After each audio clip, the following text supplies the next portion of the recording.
Ironically, however, the very innovations that are making possible dramatic improvements in human well-being are also creating new problems which raise the specter of an alarming and possibly catastrophic disaster to the biosphere we live in.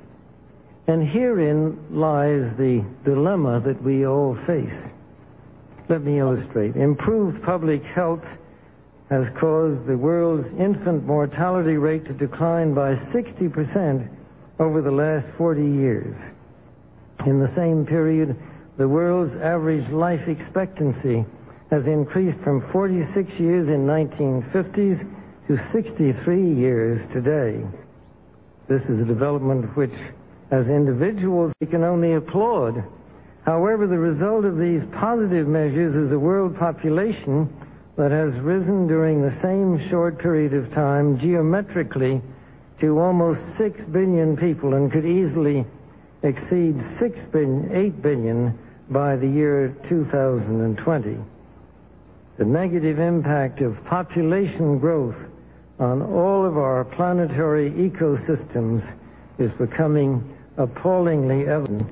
The rapid growing exploitation of the world's supply of energy and water is a matter of deep concern, and the toxic byproducts of widespread industrialization have increased atmospheric pollution to dangerous levels.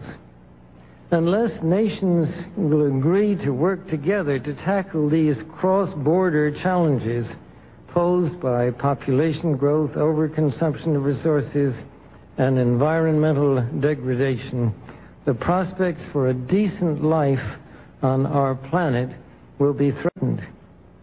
The recent UN meeting in Cairo has appropriately focused on one of these key issues, population growth. But the controversies which have erupted at the conference illustrate the problem of coming to grips with issues that are deeply divisive and which have a profound moral dimension. The United Nations can and should play an essential role in helping the world find a satisfactory way of stabilizing world population and stimulating economic development in a manner that is sensitive to religious and moral considerations. Economic growth is, of course, an inevitable corollary of a growing population and is essential to improve standards of living.